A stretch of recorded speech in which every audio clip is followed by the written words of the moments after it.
Ladies and gentlemen, welcome back to Black and Blurred. Hi, That's Darren. that's me. I'm Brandon. So we are back with another episode, and this, because we've been stacking some episodes on top of one another, I'm losing track on what episode this comes after because I'm speaking in the future right now. What episode? This is after Hilda. Is that right? Yes. Yeah. This is after Hilda and her discussing her book, The Girl with Special Shoes. Guys, yeah, go get that book. One, just to support a sister, but then also, too, you want to hear an incredible story of a Cameroonian woman with muscular dystrophy who has written multiple books on joy and gratitude. It's binded conviction, those books, is what that is. But that was a fun episode. You weren't able to do it. You were grooming some dogs, things like that. Yeah. But and then in June we have an episode with the New Evangelical. Is that his name On Instagram? Yes, the New Evangelical. He took a small little shot at us on Instagram, and I did what I do. I reached out and said, "Hey, we should talk. Let's just talk on an episode together." And we finally got one nailed down on the calendar. So, but now we're diving into a different conversation. We hope be an edifying conversation. It's actually, I guess it's popular today. Sexuality, sex, identity, and the Christian life. You guys know our stance if you've listened to this podcast, where we'll dive into that, reiterating it. But we brought on a friend. I've had two of my good friends on before, in the Gen Z episode, maybe 2 years ago. Yeah, it was almost 2 years ago. 2 years ago. They live up in New York, and they, have a good friend that they go to church with who connected us, and we're going to have a good discussion today. Good discussion on sexuality and Christian biblical teaching. I guess side B, I don't know, what do you call it, doctrine or teaching, but we'll get some more clarity on it when we invite our friend. Our friend Colton Beach is here with us for a good comment section episode. Colton, welcome to Black and Blurred. Hey. It's very long. It is. Yeah, turn that off. That's loud. Wow. Why are they clapping that long? It's an enthusiastic subject, apparently. Yeah, seriously, Colton. Glad to have you with us, man. Yeah, thanks for having me on. Yeah. So tell the people a little bit about yourself. Actually, it's going to end up being a lot of bit about yourself, really, because we're going to ask some questions. You and I had a good opportunity to talk, but I want to make sure I erase some of that conversation so that we can walk through that again for the benefit of this episode as we dive into this topic and basically answer the question, is there such thing as a gay Christian? What is it? And should people have a problem with it? Should people not have a problem with it? How should we be thinking about this? So start from the beginning. Who are you, Colton? Who am I? Well, I'm a child of God, so we could start with that. I grew up in the church in the Deep South, the IFB. Are you guys familiar with that? It's the what? The Independent Fundamental Baptist Church. Oh no. No. Wow. Oh yeah. It's like the SBC, but we don't want to be controlled by a higher party or something. So got you. Yeah. So we kind of do our own thing. So grew up that way, wanted to be a pastor growing up. And so that was, kind of how I wanted to pursue. And so I went to school for that. And basically along the way, realized that I was attracted to men and didn't necessarily self-conceptualize that, kind of tried not to think about it, and just move forward with life, date a few women, that sort of thing. And then after that, it ended up working out that I wasn't going into ministry. I did several internships and they were like, I don't think this is for you. You're super performance oriented. I don't think this is a pastoral fit. So I was like, okay, everyone keeps telling me this. I guess I'll flip careers and go into something else, which is what I did. Now I work in tech here in New York City. And then, along the way, realized okay, like there's something more to the sexuality piece. And when I was in New York, I felt like safety to kind of work through that and figure that out. Mhm. And so I still had convictions, but you know, we all grow up being told certain things are like right and wrong. And I think part of growing up is realizing, what do you believe as a person versus what did your church or your parents tell you to believe growing up? Mhm. And so I was like seeing some of those things were kind of shifting, and I was like, well, it'd be really great if this area of sexuality was one of those things that like I just, you know, got wrong, or like that sort of thing. And it's something that could shift. And so basically I started dating around with guys when I was in New York for a while, had a boyfriend for about half a year. We ended up breaking up, jumped into hookup culture. That ended up being super unfulfilling. And I just got to a point where I was like, you know what? I feel such dissonance between what my convictions are and the way I'm living my life. And it was just super unfulfilling living for myself. Yeah, just the more I tried to get into this idea of like being with a guy in some sort of romantic way, it destroyed my relationship with God. I didn't feel like I could read the Bible. I didn't feel like I could like show up to church in an authentic way. Maybe just like come in the back and just leave without really having any meaningful conversations with anyone, without anyone knowing what's going on with my life. Mhm. I did that for a few years until it was just to the point where I was like, okay, this isn't working. Like I've got to try something else. And so that was kind of a decision point where I couldn't like stay on the fence anymore. I had to pick a side. And so I was like, well, I wonder what it would mean to completely step away from pursuing guys and to be open to singleness or potentially marriage with a woman. And so that felt really crazy at the time, and it felt really unsustainable at the time. And then I just met this community of people who have shared experience and kind of landed the same way I did, which I thought was crazy. It felt like I was the only person experiencing this growing up because we really didn't talk about it in our church. And so, yeah, I've found great community and have been able to talk about this at my church here in New York City a bit. And there's lots of bigger concepts that kind of go with this that I feel like has been really useful to people who have different experiences in the church, just around vulnerability and community and accountability and things like that, that I think has been really great for Christian community. So every time I tell my story, I emphasize or tell different parts, it feels like, but that's the version you get for this episode. All right. Okay. Well, yeah. Well, thank you for sharing that, man. Yeah. I'm not familiar with the IFB. Yeah, IDFB. IF. We actually grew up Presbyterian. Yeah. Is that PCA? Yes. Mm-hmm. Oh, I go to a PCA church in New York. Oh, okay. It's PCA. Yeah. Was Tim Keller's church was PCA, right? Yeah, I that's the think one. so. Mhm. Okay. It's the same church? Yeah. Oh. Well, okay. Well, yeah, there you go. Are you familiar with Anthony Bradley? Oh, that name sounds familiar, but no. Okay.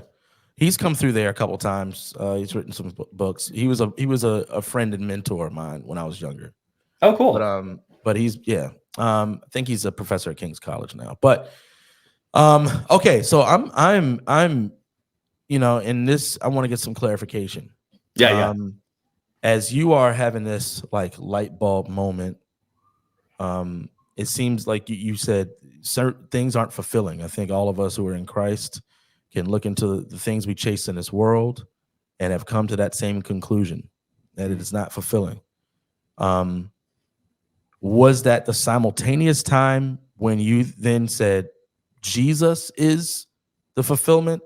Is that a separate time? Is that more of a did it happen through incrementalism over time, span over time? What was that like? Or did that happen younger? I mean, you grew up in church, so. Yeah, I mean, I grew up committing myself to Jesus and being pretty passionate about him, like leading starting a boys' Bible study in high school that we would do on Tuesdays, I think it was. Wanting to go into ministry, all that. So, you know, I've been following Jesus for most of my life. I think this was a point where it was like I didn't realize that part of the deal would include potentially not having a partner, like not, you know, having the wife and kids and that sort of like life situation.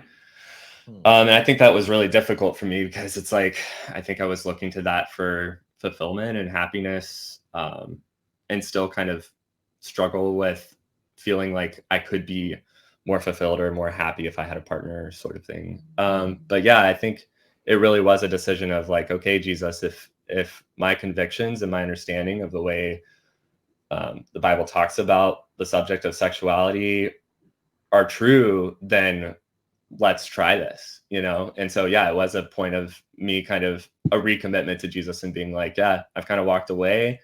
It's kind of like a prodigal moment, I guess. And I'm coming back and being like, yeah, I think this is it, which felt really scary and very weighty too, because there was an idol of marriage that I've had all my life, just kind of hoping for, I guess, a version of second salvation is kind of what it felt like. It's like you get saved and that's like this euphoric thing that's going to like carry you through life. But I mean, marriage is like right there underneath it.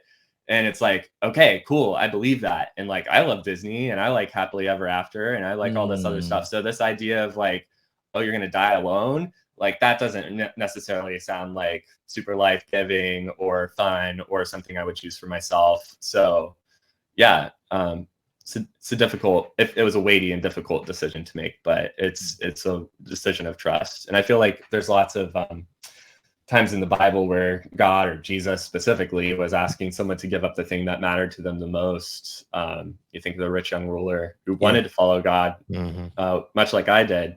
But whenever God was like, okay, give up all your stuff and then follow me, he was like, well, maybe I don't want to follow him that much. And then, I mean, especially I think of, geez, like Abraham and Isaac, and it's like, okay, do you love me enough to kill your own son? It's like, Right. I don't know if it's that much. So yeah, I feel like God does test us in these ways, and it's a trend, it seems.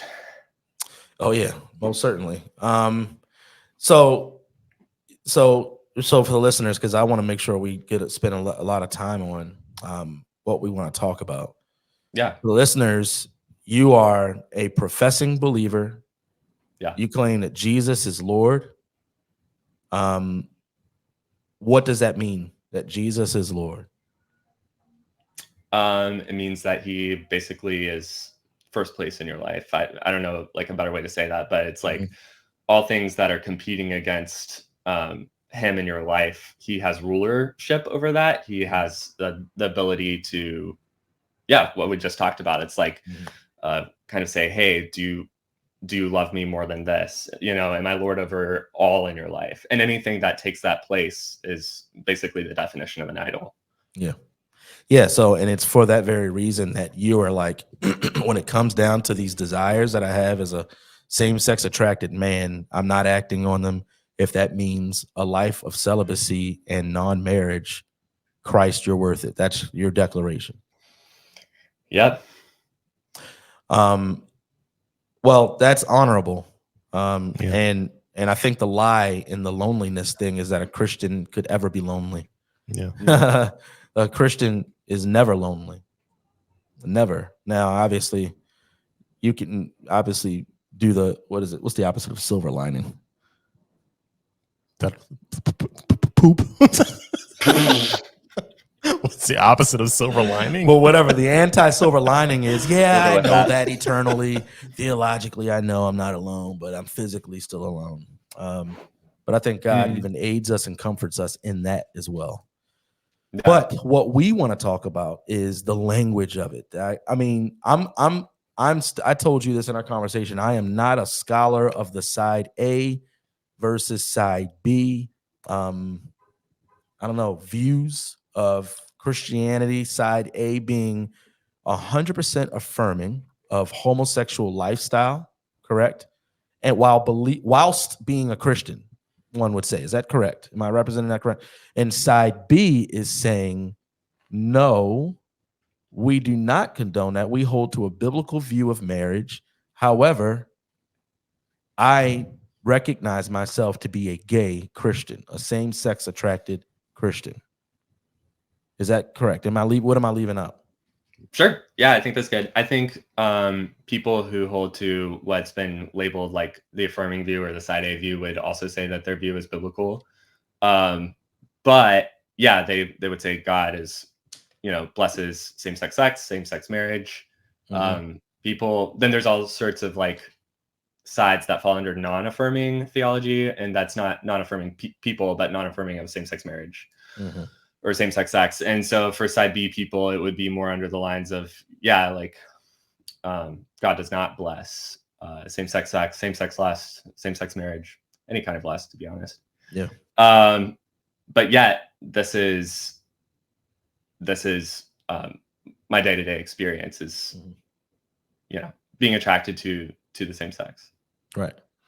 And then there's other non-affirming ones as well that they've come up with, like side X, as in like the X gay movement that was really big in the 80s of like, basically it's all, what does sanctification look like for you? And for them, it would be sanctification looks like becoming straight. That's how God is sanctifying you in your life. For what we call side Y people, that would be more along the lines of like a view that, it's still wrong, but this is, more of like I want to represent this right. Like, this is not who you are. It's like how you feel sometimes, it's like basically you're not gay, and they might occasionally, some side-wide people might, and this differs, but some side-wide people might say like just being attracted to someone of the same gender is in of itself committing a sin that needs to be sanctified and mortified and that sort of thing. It's saying it doesn't need to be. Side-wide people would, some side-wide people would say it does need to be. So like the attraction itself is not a temptation, it's actually committing a sin. I see. But there's difference among those views. Like these are just like big labels that, we've kind of like come up with to say like, what's your take on this? Right. Yeah. Now, do all of these different like subsections and subsidiaries of the subsections, are they just evidence of our many, degrees in this generation of living?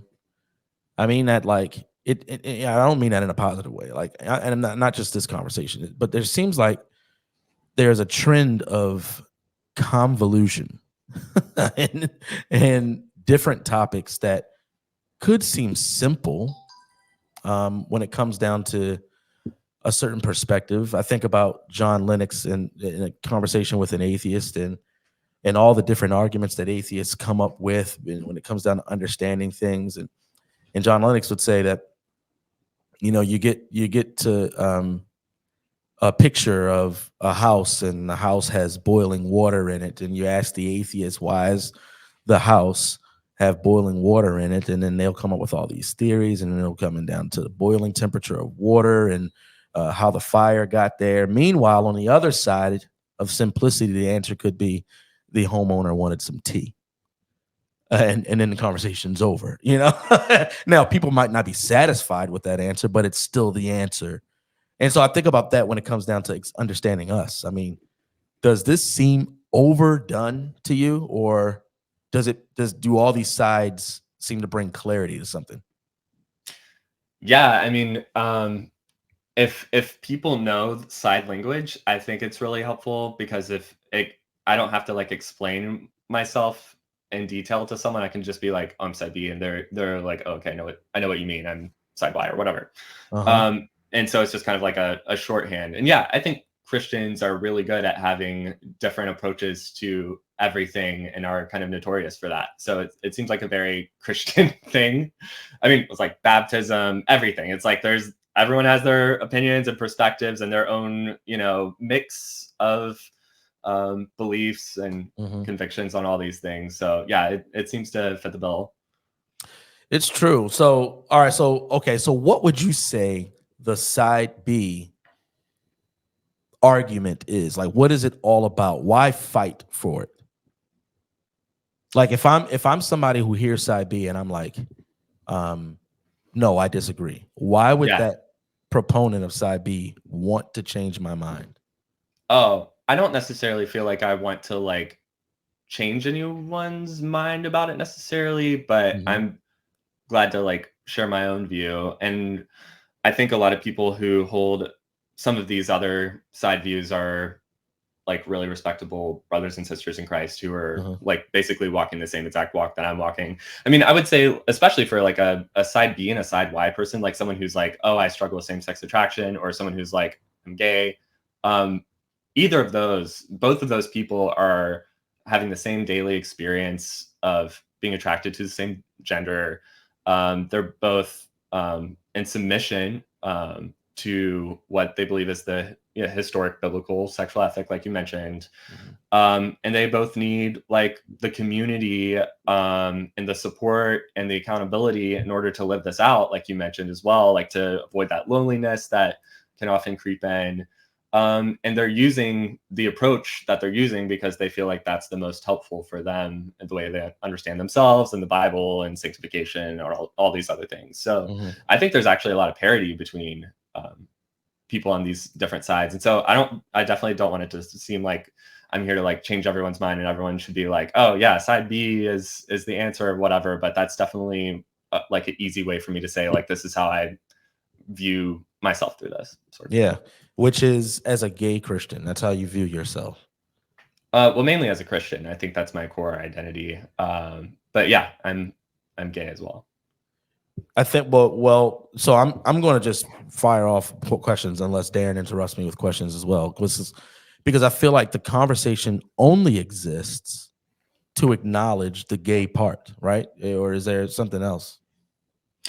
Yeah, well, like I said, some people also view the attraction itself as sin, and they're like, "Oh, this is just something that you occasionally struggle with," or something like that. Yeah. So yeah, I don't know. I think a lot of people would say it's more than just do you say gay or do you say same-sex attracted. A lot of it comes from like how we view ourselves, how we view sanctification, that sort of thing. And I see. So side B would be a response to someone who says you can't possibly be in Christ because you still wrestle with these attractions. Yeah, that could be part of it. What would be others? because it wouldn't be a response to side A, because that's kind of it seems distant from side B to be affirming, and then you're not affirming, and not only not affirming, holding to a biblical ethic, right? But so what else would it be a response to? Yeah, well, it would be a response to anyone who's like, oh, there's no such thing as a gay person who is a Christian. I think that's often something that I don't know, side B people hear, and I think that's why that kind of phrase "gay Christian" comes up so much. And it's like, well, I don't call myself an adulterous Christian. I don't call myself, whatever. And I can get into all that stuff too. But yeah, I think the reason people use it is because it's a response to people saying there's no such thing. So if people were like, there's no such thing as someone who's, is prone to alcoholism or whatever, who is a believer or a follower of Jesus. And then someone would probably be like, wait, I'm an alcoholic, but I follow Jesus or whatever. And so when you're calling yourself a alcoholic Christian or whatever.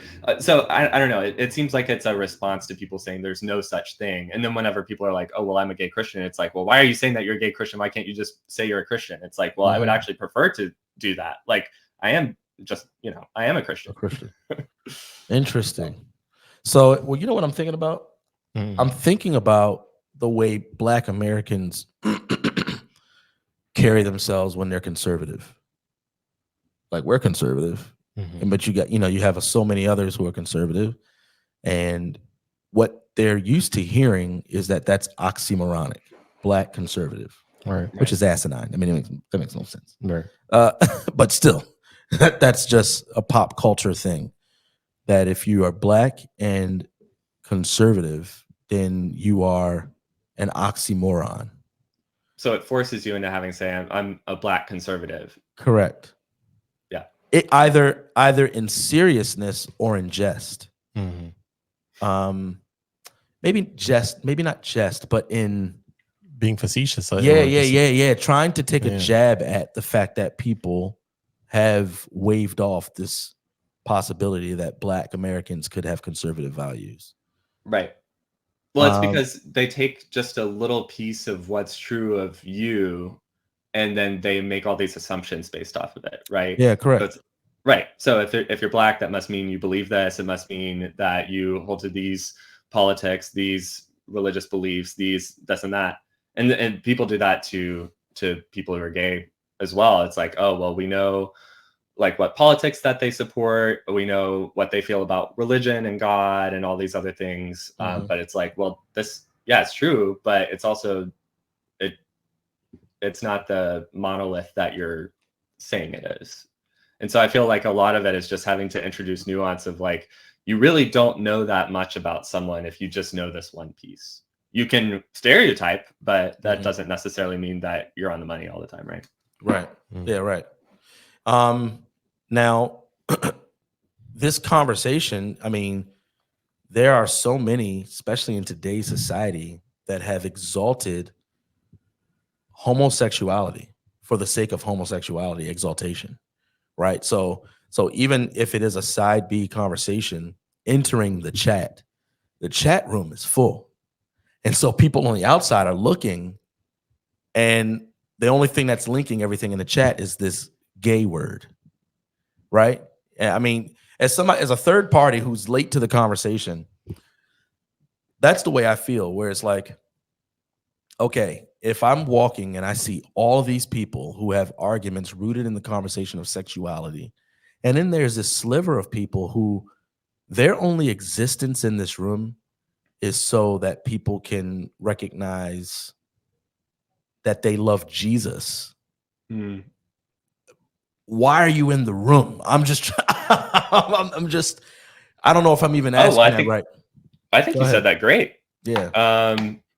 I think it's just that. I mean, the people I talk to here in New York City who like have this kind of like guffaw reaction to, oh wait, you're a Christian? It's like, hey, what are you doing on Sunday? Oh, I'm going to church. You go to church? You know, it's this just kind of shock. So it's not just believers who are like, wow, I can't believe there's gay people in the church. It's gay people who are like, I can't believe there's Christians over here, right? And so it's almost missional in a way. I mean, that's not necessarily my initial goal in identifying as gay, but I think it's a great What would you say your result. initial goal is?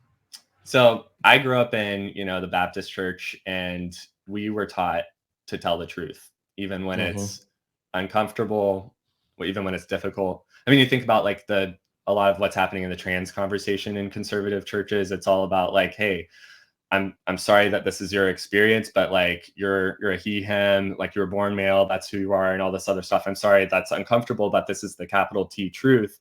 And then whenever it gets to someone who's exclusively attracted to their own sex, they are like, oh, you're not gay. It's like, whoa, what just happened there? Are you gay or are you not gay? So I always start with like truth. And I think that's just coming from my roots of like what is accurate and what is not accurate. And for me to say like, oh, I've only ever been attracted to men, but I'm not gay. It just feels like what does that mean? Like what are you trying to hide something? I also think about the fact that like when you ask people who are not churched, like, what do you think about church people or whatever? Well, first of all, they think homophobia, so that's one. But like they also are saying like, I think the church is a bunch of hypocrites, right? When I was a kid, I remember a pizza guy actually saying that when my dad was like talking to him about coming from church or whatever. And I was just like really like sad to hear that. And I think that stuck with me. The church is full of hypocrites. Well, if you have a bunch of people who are like gay, but they're like, oh, I'm not gay, or a bunch of people who are like addicted to porn and they're like, oh, I'm not addicted to porn, or like that sort of thing. If we're trying to whitewash like who we are in our sanctification process, of course they're going to look at us and be like, you guys aren't being honest. We're being honest. You're not being honest. And so I don't know. I think my core motivation isn't the evangelism and missional stuff that comes out of it, which praise God for. But I think it's more just like I can tell the truth about myself and the truth about God unashamedly, right? And the accountability that comes out of that. I mean, I could go on and on. There's lots of good things. But. Yeah, I mean, that's a good point. The accountability that comes, I would say the accountability comes in the kingdom, where we are honest about ourselves and our weaknesses. Yes. It's not the specification of the weakness that brings the accountability, I wouldn't say. So I need accountability as a straight man, which I want to dive into that a little bit, because even heterosexual is a new word, relatively, right? It's a new word. And so these identifiers, kind of this, I don't know. Yeah. It's like they're not in the Bible, Freudian adaptation. Say that again. I said they're not in the Bible for sure. No. I mean, yeah, but the deeds are there. But maybe that's even a point. The fact that these actions exist, but the identifiers are what have muddied the waters. And so a part of the chat room, going back to the proverbial chat room, a part of that chat room is a large celebration based solely on identity. And that identity is reflected through their actions, is what it seems. The LGBTQ, other letter things. It's like the pride is in the identity. And so now that we're seemingly talking about language, the language is rooted in an identifier still. So it seems to muddy the waters. And I would think that any believer who knows and loves the Lord and loves those who love the Lord and also loves those who don't love the Lord and know the Lord, they can probably just have an animosity towards contributing to any confusion at all. I think. I could see myself even being on that side where it's like, this is getting confusing. How about y'all? Let's just stand on the same side, and if you want to minister, go ahead and minister with the gospel and preach what's true and tell the truth. And you can be a beat up human being and weak like me, and I'll be weak in the way that I'm weak and cling to the cross in the way I need to cling. You cling to the cross, you need to cling, but there's one Savior, and there is one name by which we are saved in heaven and under heaven. So why do we need this conversation at all? Because it seems like we're protecting against people who aren't really loving God and loving neighbor to begin with. Yeah. I mean, I do want to, there's so many ways I could go with this. I'm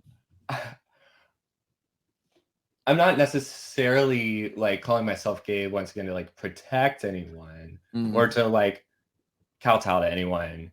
It's more of just like, this is a truism about my life and my experience. And I think I would disagree on a few points. I think one is that people don't know what straight and gay mean. I think if someone says, oh, he's not straight, or oh, they're not gay, or whatever, it's like we know what we're saying there. And I think to your point of like, why do we even have these other identifiers at all? Why don't we just talk about our core identity, which is obviously in Christ, right? And I think that's a great point into like how the church is described as a body and not as one monolith, right? It's like we all look different. We not only look different, we have different functions. Like we're all having these different experiences, and yet we're all being drawn to Christ and able to fulfill different purposes and kingdom work, right? Which is a beautiful thing. And yeah, I did feel like a conformity, uniformity, pressure kind of growing up of like, oh, this is supposed to look the same for everyone. And we're all supposed to have the same sorts of experiences and that sort of thing. And even to what you said before, like, I think we all have different struggles in some ways. I mean, for some of us, it's a lot of us, it's similar, but there are unique ways in which we have different besetting sins or things that we struggle with or life experiences, whatever, that I think we do need to name specifically among our Christian community, right? Like, I don't necessarily think you need to go on a podcast and like necessarily share all the, deep, dark stuff in your life, but it's like you need to have people you can be honest with in the church. And if your church isn't that for you, it's like, what is it there for, right? Yeah, It's like, 100%. that I community. agree. So I agree. And let me add, I would say that if you are at a church with brothers in the Lord, and a part of that group involves confession and vulnerability and transparency for the sake of sanctification and obedience and accountability. And one of those brothers, while you are confessing and sharing of your attraction to men, shoos you away because that type of thing doesn't belong in the heart of a sinful person who's been redeemed, then yes, that's worthy of addressing, highlighting, calling out, and correcting, because that doesn't belong in the kingdom of God. Because for ironically, for the same reasons that I'm leaning towards pushing against the way this is talked about, because it would take something that you're submitting to Christ, recognizing that you want sanctified through him, redeemed by him, and setting it apart from everything else that people are handing over to Christ to be redeemed and cleansed through his sacrifice. And it's setting it by itself. So, like, the conversation, colloquialisms, gay, people are talking, I'm gay, I'm a gay Christian, I'm same-sex attracted for the sake of conversation. I get that. As a matter of fact, a good parallelism would be quote unquote race. I actually don't like that word. I'll get into it with people who listen to us. I don't like that word to describe different peoples, like ethnicity. However, for the sake of conversation, to describe different churches, you say white church, black church. Meanwhile, truthfully speaking, there's one church. There's only one church. So I can distinguish the people who are just speaking generally, and using those phrases, black church, white church. And I know that's PCA. Nothing really. Yeah.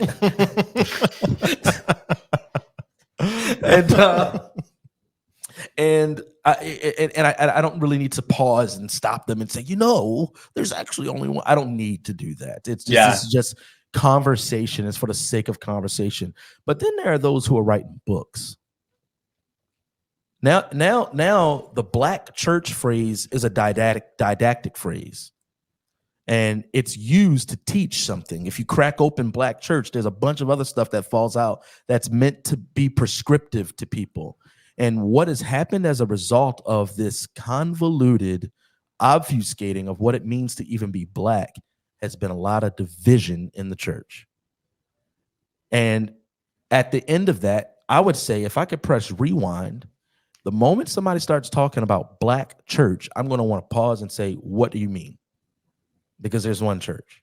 And as a matter of fact, that entire church made up of different colors and different sizes and everything else. They're called a race, a nation, a priesthood.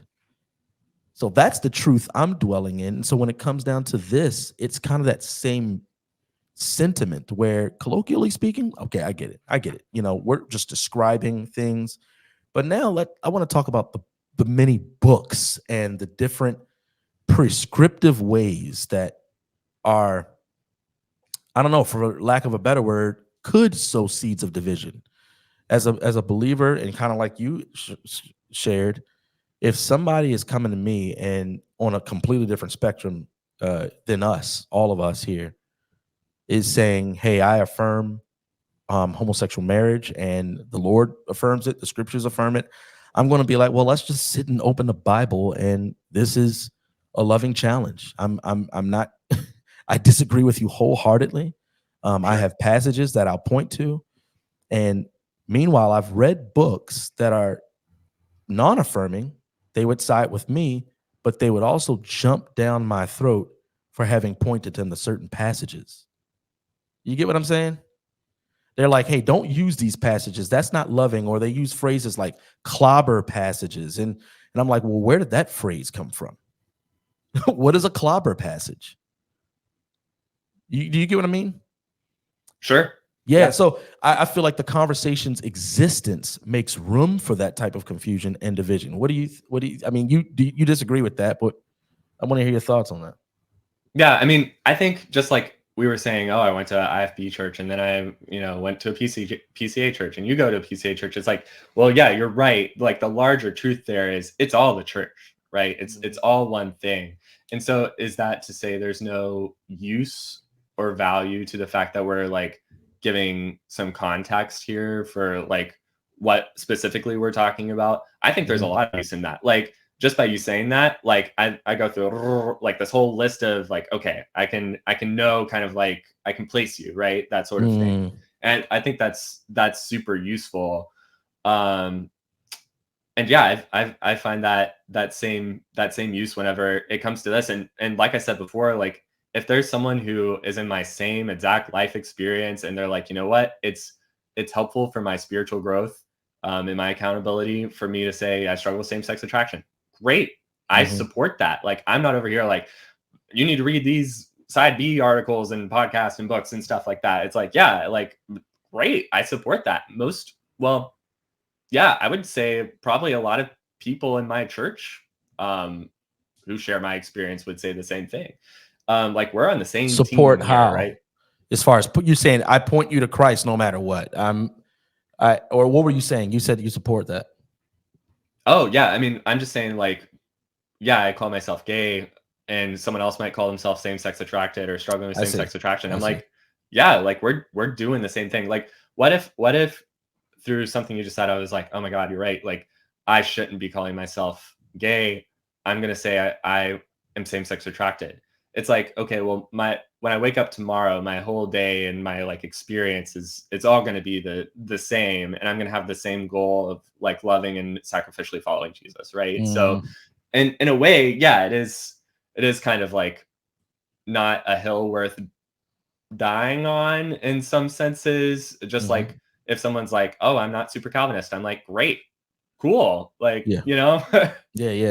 I feel like that's been highlighted more than it ought. Calvinism. I think that some of those things come from. Just another thing that's fun to debate about. It's true. It's true. However, well, not however, people have divided and left churches over those debates. I'm pretty sure people have been killed over it, right? Like, like infant baptism and all that stuff. 100%. I mean, people were killed over communion during the Reformation, and their denial of transubstantiation. So we're jacked up. we got that one right. We got that one right. But I mean, my heart right now is seeing the people who are teetering in this space of they don't know how to feel when it comes down to the church. Obviously, if I can imagine just listening or reading something about the church and the history of homosexuals in the church, and it's been terrible, and the church has been terrible towards them. And I mean, I think there have been terrible things that have happened, but if we're talking about the church writ large, I think that's just careless speak, really. I think that's careless. I think there have been terrible things that have happened, but in the same way, I think that people say that about slavery, about the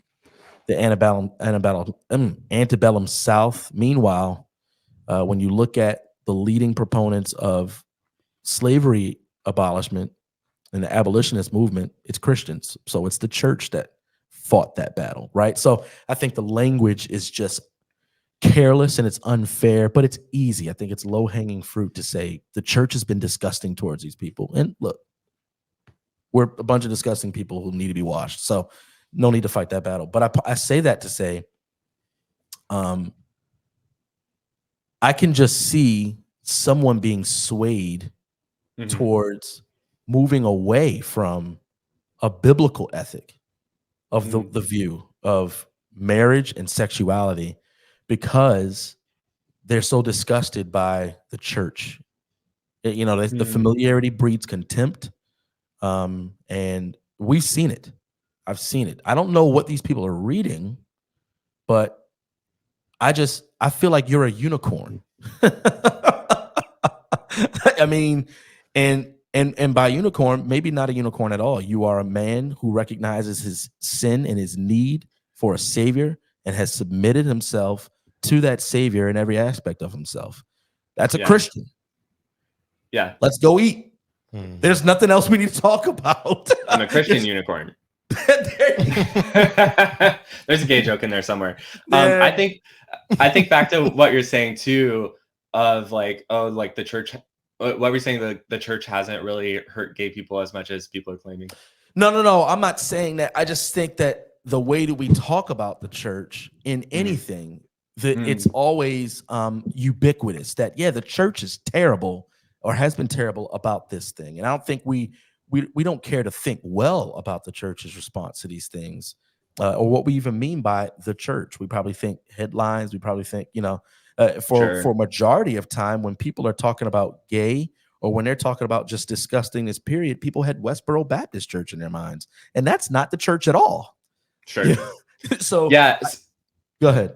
So a few thoughts on that. And I agree. Like everyone's like, oh, the church this, the church that. Totally get that. And I see that happening too, for sure. I think, first of all, there's a reason why in my story, like I waited to start figuring out what was going on with my sexuality until I left like my Christian bubble in the South, right? Like the Christian high school I went to, Christian college I went to, it's like, I know that this is not a place where I can navigate this in a way that's going to be good for me. Yeah. And so I kind of feel like I am a unicorn in the sense that I feel like I'm pretty unscathed. Like I've had a positive church experience. Like my pastor growing up wanted me to, he was like having me preach from the pulpit and stuff like that, and was like encouraging me to go into ministry and all this other stuff. I got to play the piano for youth group and all this other stuff. Like I was very, very supported. It was almost like the Colton show, which is probably annoying for all my peers.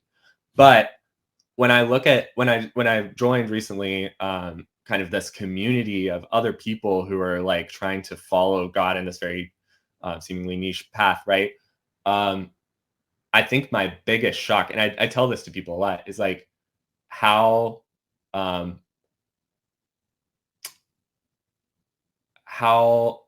hurt by the church I think a lot of these people are, who so desperately want to be a part of it and want to be there, and have been like fired when they came out from their position as youth pastor, or have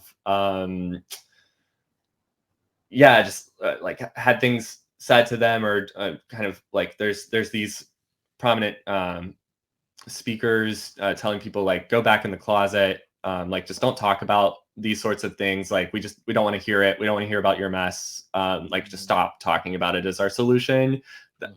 Thank you very much. Have a great day. Like I think there has been a lot of church hurt for folks who are like me, and I think I was actually even surprised myself at how common that is. And I'm sure like things are way better than they used to be, for sure.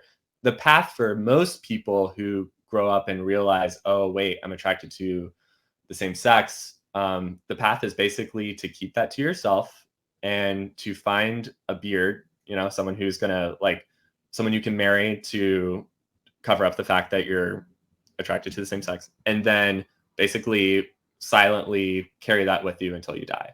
And that was totally my plan growing up too. And that's like not an integrated way to like live a life and be supported by your church, and like living authentically, right? So yeah, I was actually really surprised to see the pain that a lot of gay people in the church have experienced pretty universally, it seems like. Yeah, I can imagine that was the case, and I think there's another conversation in there, because once again, going back to that kind of Freudian game plan where we are using an identifier for what once used to be a description of an action, right? Or for a feeling, or what's the word I'm looking for? Proclivity. Sure. Because it's highlighted and it's isolated as this identifier. And now with this new identifier, people don't know what to do with it. But then what's pretty told? clear. Yeah, they don't know what to do with it, and so right. the world says, well, tell everybody. And it's a big moment when you tell everybody, and we try to use this methodology in the church, and no, people did not accept that well. And not only did they not accept it, they had a non-biblical view where rather than it being sin, it's icky. And so I think that's a terrible view. If it's sin, then a church ought to know what to do with sin, and where we take sin and who we present sinners to. But if it's icky, that's personal, right? And I think that has been a big reason why the church hasn't responded well, or has responded in the way that it does, that it seems more flippant, it seems more just distancing and things like that. What was I about to say? But yeah. Where are we at? 52 minutes.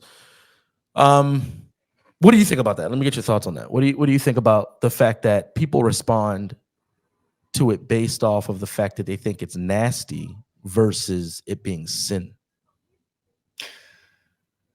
Yeah, I mean, like, I think, I don't know that I have a cohesive thought about that. Okay. No. I mean, you don't have to force one. I didn't want to put you on the spot, but I didn't want to just go past you. I didn't want to. Sure. I mean, I think a lot of people see something that like is uncomfortable for them, and they're like, that's uncomfortable, and therefore like I need to see what the Bible says about it, or something like that. And and they're like basically making their comfort and discomfort like the law of God. I think more legalistic Christians definitely tend this way of like, oh, I'm more comfortable with this type of worship music versus this type of worship music. And so now I need to elevate the worship music I don't like into like this sinful thing or whatever. And yeah, I think that's pretty dangerous as well. Yeah, for sure. I also think that you're right to have that instinct to be like, let's treat this equally. And I think for me, instead of saying, well, let me not talk about it like everyone else doesn't talk about their stuff, it'd be the opposite of like, well, I actually feel very called to tell my brothers and sisters in the church to be able to feel free to bring forward their real day-to-day struggles. I mean, like married couples in the churches who are questioning whether they married the right person and don't feel like they have anyone to tell. I mean, like all sorts of things. And people come to me in confidence about these sorts of things because it's like I'm being vulnerable. Yeah. And so they feel like they have someone to be vulnerable back with. Right. And so instead of me being like, oh, that's gross, you're not supposed to think that, like, that's bad, like divorce is wrong and all this other stuff, it's like I'm walking with you, and like that's a real thing, and that's actually way more common than you would imagine. And the reason you don't know that's common is because people are afraid to bring their real day-to-day lives to church. And I think that's a tragedy, right? It's like, what is the point? Like, why am I doing this every week if this is not about my real lived experience? Like if the Bible, if God can't like swoop in and be Lord, like you said, over these really dark areas of my life that I don't want people to know about, then it's like, what is this for? What are we doing? Yeah. Well, it sounds like we need to ramp up the conversation on sin in a biblical way, in a fellowship way, but still honest and biblical, because our society, instead of it being sin itself, it's not a sin, it's who I am. I'm outside of the sexual ethic, and anything included, it doesn't matter. It's just an awareness. It's a growing awareness of self, and that's worth to be celebrated, and it's who I am, Yeah. So I mean, the like person, you guys have talked about like Enneagram and like personality stuff, I see Yeah, people yeah. do this with that all the time. It's like, oh my God, I'm sorry, I just like punched you in the face. I'm such an Aquarius, or that's over the top. But like in Myers-Briggs lingo, I'm an ENTP, and so I could be like, oh yeah, I just like bulldozed over your emotions without caring about you as a person. I'm such Right. an ENTP or whatever. And Right. it's like, yeah, I can use my proclivities as something that's like an excuse for the evil that comes out of that, or I can use my proclivities as some sort of accountability to others and myself of like, hey, I'm prone to bulldoze your emotions. It's Mhm. important that you know that about me. And it's important that I know that about myself. And then I can like work towards integration, healing, and Christ-likeness, right? And where like people, it's maybe more difficult for people to tell I'm an ENTP because they like they don't see those negative traits coming out as much because they're being, sanctified by God as he dwells in me. And so yeah, I think on the accountability piece and us just being able to be like, hey, here's who I am, here are my proclivities, here's what I tend towards. I mean, I definitely see that played out in my life. Like those decades when I was like, I'm not gay, I just have this very fluid sexuality that I'm embarrassed about and don't want to tell anyone about. It's like that was really spiritually dark for me. I mean, dark is like the perfect, it's just there was no light there. I wasn't being honest with myself. I wasn't being honest with other people. I was addicted to porn. It's like I had a boyfriend no one knew about. I had all these hookups no one knew about. Like my church life and my life were not integrated at all. I was a different person to each person. And I feel like that's how most people live. It's like they're afraid to show up at church because they're afraid people are going to judge them and be like, that's not holy enough and all this stuff. And when people are afraid to come out, like I think that's part of it because they're going to be like, you're not allowed to be gay and like all this other stuff, when what they need is accountability. They need community, like you talked about. They need to not be lonely. They need other people who are walking the same walk with such vulnerability, and can bring them into that. People long for that. And some people who long for that are showing up to church and not getting it and still showing up anyways, just in the hopes that someday in the future they'll get that. You were I appreciate you saying that. There was something you said because in my mind it was just a steady flow of just good points, and then you said something that gave me a thought that left me saying, should I bring this up? Uh-oh. Because we're at an hour and I'm going to bring it up anyway. Uh-oh. You said, this example's kind of rambling off shotgun. I'm addicted to porn. I was doing this stuff. And then the first thought that came to mind was, what would it look like for people to identify as porn addict Christians? But then that left immediately. And you know what the next one came? What is going to happen if there is like a pedophile Christian? Here we go. What is that? Is this You're common? at an hour and you wanted to bring that up? It's just I'm not familiar. Is that a common one? Is that a common thing that people? Is that a common not saying does that exist. I'm saying, is that a common rebuttal? Oh, Have you heard that rebuttal? before? Yeah. Oh, sure. I mean, I've It thought is? that before. Oh, yeah, really? for sure. Oh yeah. It's like, I mean, that feels what like is the Bible? Go ahead. Go ahead. Oh, it's like, what does the Bible say about temptation and our sinful nature, even as believers, right? Like Paul is the chief of sinners. Jesus said, there's no temptation taking you but such as is common to man. God is faithful, who will with every temptation make a way to escape that you can bear it. So it's like there is deep-rooted sin and sinful proclivities that are coloring each of us in our lives. And there's besetting sins that you're not going to shake for the rest of your life, et cetera, et cetera. Oh no, don't lose the train of thought. It was right there. Oh, right. And so basically there's a comfort in the fact that there's no sin or no temptation taken you, but such as is common to man. Sorry, this is my King James from my early years. And so it's like, that's a comfort. It's like, oh, thank God, you know, the stuff I'm dealing with is not uncommon, right? This is something we can see in the world. This is something we're going to see in the church. That's what he's saying. It's also really fearful whenever you're like, okay, so all the proclivities we see out there are also in here, right? And so what is the answer to that, right?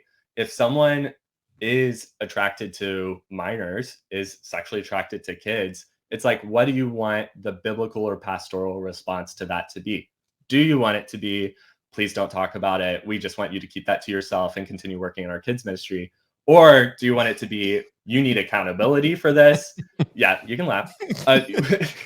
It's like, do you need accountability for this? Do you want to bring people into this? Like, how serious are we about making sure that this is something that we're walking alongside you with? Hold on real quick. Yeah, go.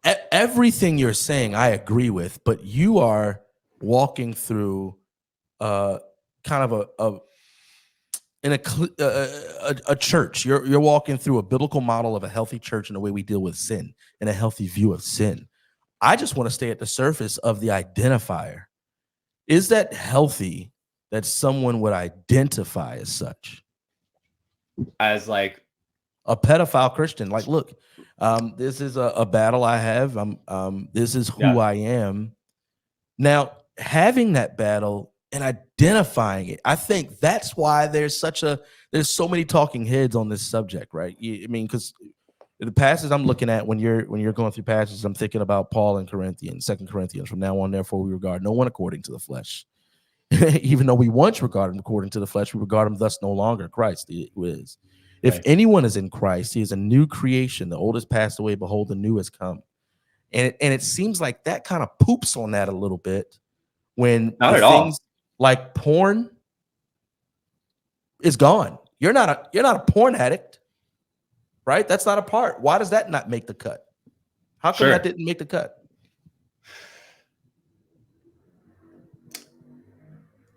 So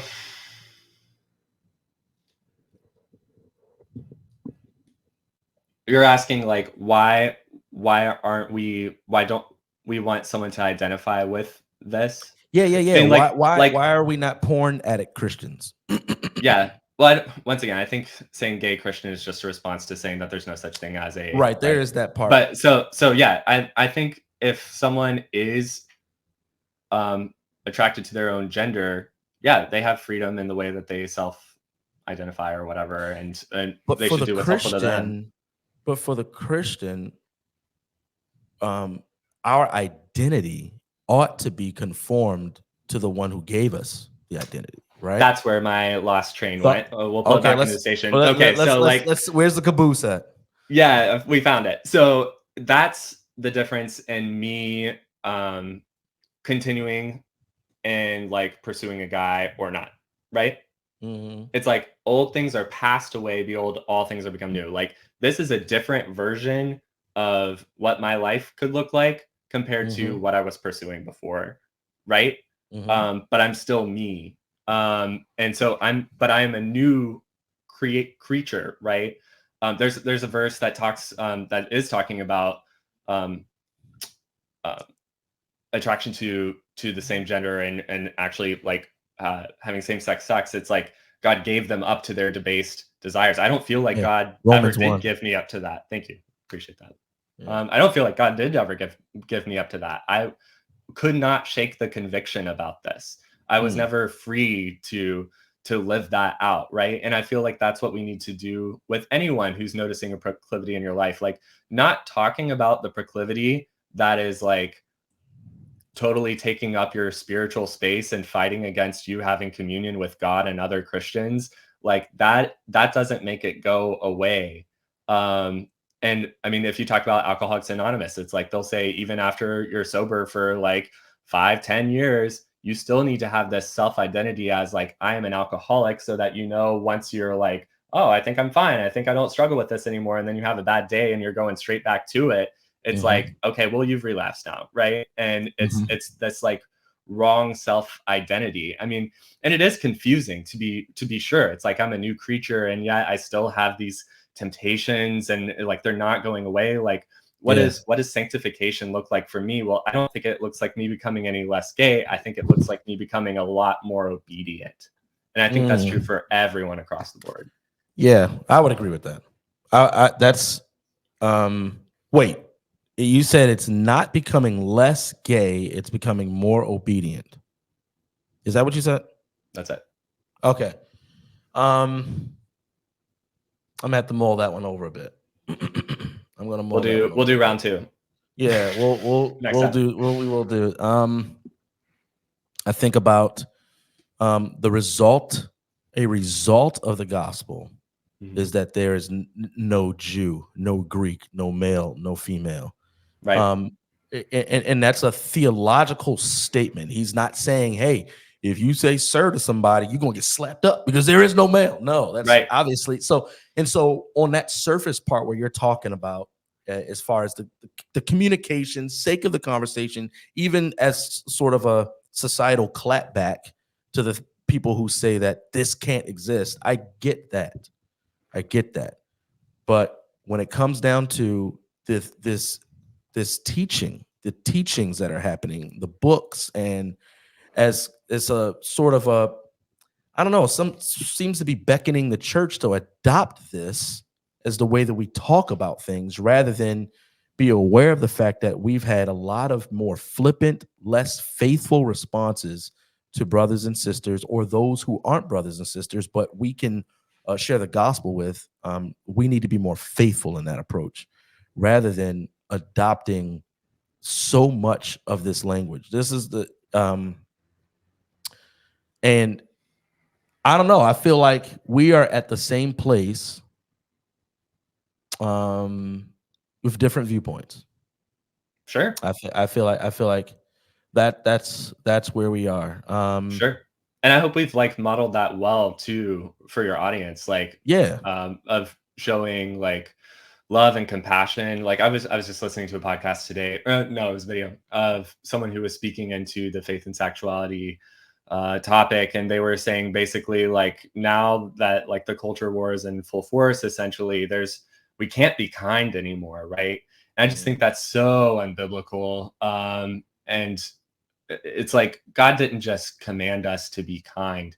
He commanded us to love our enemies. Right? And so it's like, I really appreciate you guys bringing me on and being like, hey, I don't agree with what you're talking about, but like, let's have a civil conversation about it. I think that's not modeled well in our society at all. And I think it's all like, we got to do the clapbacks. We got to like really like show our side like can win and all this other stuff. And I'm just so uninterested in that. I'm so uninterested in that. So I appreciate I mean, even even when it comes down to, I don't see you as a representative of that which I disagree with. Oh, interesting. I see you as a sibling. Yeah, you too, man. And I guess more the pastoral heart is when it comes down to the books and the teaching and the way. All right, this is my last thing, and then we're ending. He's a liar. The Chosen. the Chosen. If you throw me in a vacuum and ask what I think about The Chosen, other than the fact that from a personal conviction, I don't like images of Jesus because they're not him. So you're not super Catholic, is what I'm hearing. No, I'm not. Got it. I thought it was a good show. I thought it was a TV show, and it's good. And my mature lens is filtering out the fact that they're throwing extra biblical stuff in there, and they're having fun with their own little show. What started to rub me the wrong way was listening to the way churchgoers were talking about it. Because I lead Bible study. None of them were going to that. They were watching The Chosen. They were watching The Chosen. And so I'm thinking, I don't think I like the bridge that this is creating and the destination on the other side of that bridge. And then I heard the thing that I thought I would hear. Somebody said, without any knowledge of how they sound, they said that when I'm praying, I actually have the Jesus from The Chosen in my mind.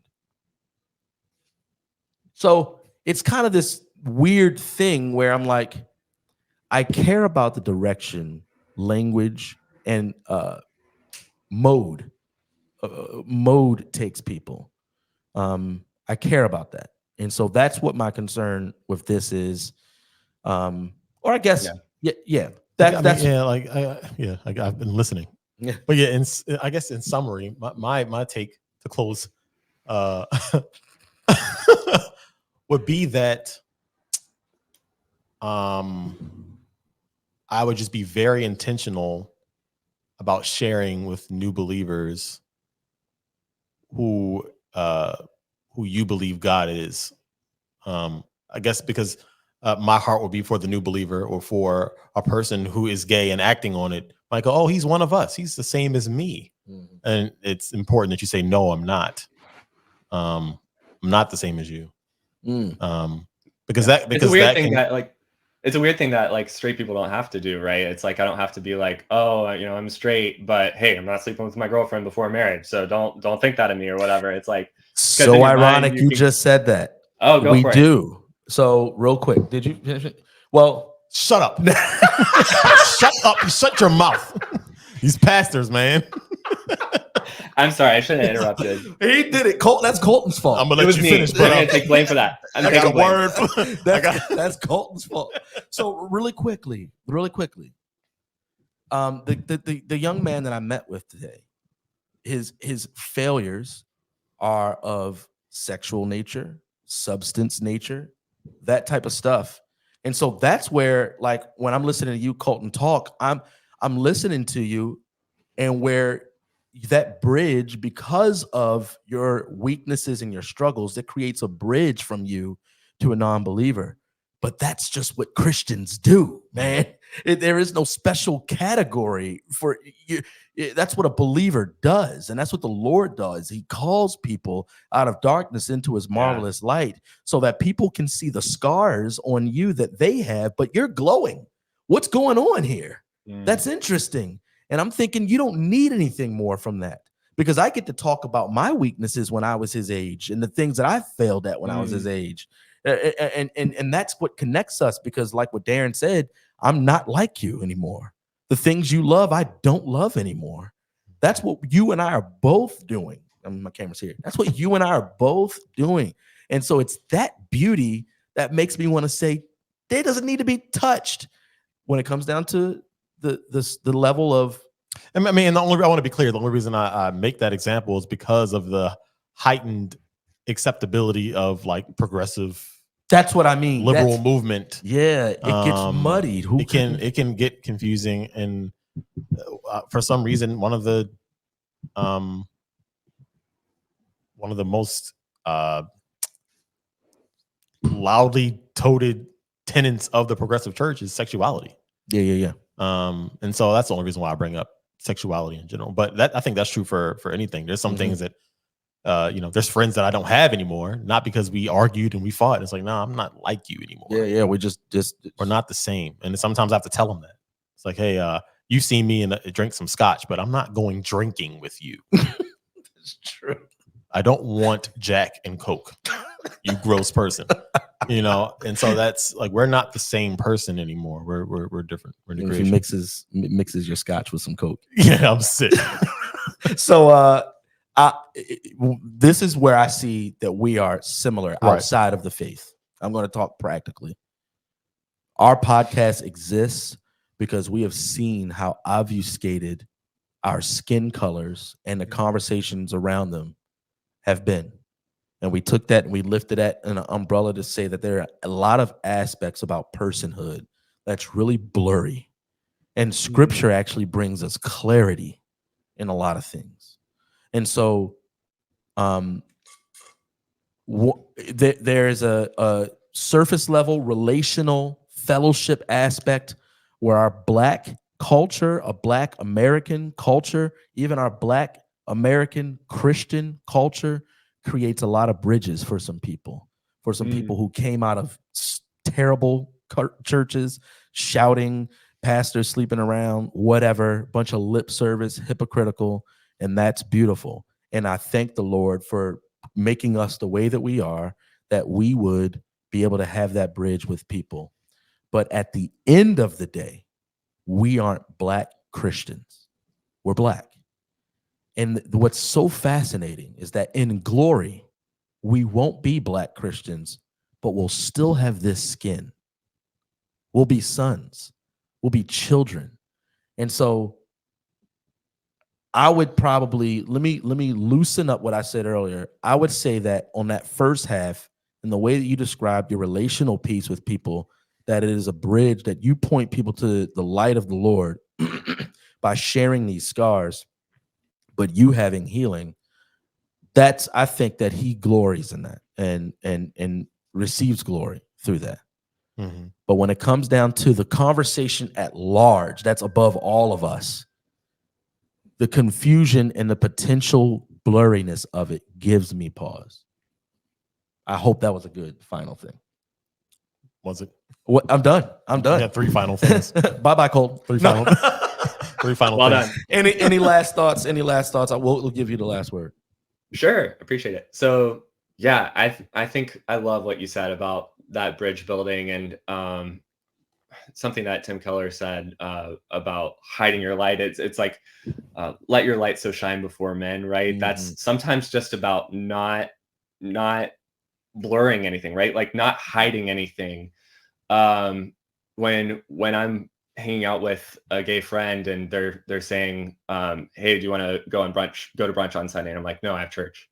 It's like, it's not me saying, oh, I have another commitment, sorry, I can't show up. It's me saying, no, I'm going to be at church. Yeah. And that bringing him into this, like, wait, why do you do that? Like, I went to church too growing up, tell me more. And having those like very redemptive conversations, and then even to be able to bring some gay people to church. And yeah, I think it's a beautiful thing. And I do realize that there's a lot of confusion. There's a lot of people who say, yeah, there's no such thing as gay people who are Christians. And to both the gay community and the church community, I would love to show that that doesn't have to be a misnomer anymore, right? Like we know that God is calling all people to himself. And I think that this is obviously, like you've said, it's a hot button issue. And I think that God's doing big work in his kingdom in this area too. So Yeah, and that work will come to fruition in the final appearance of our King. Amen. So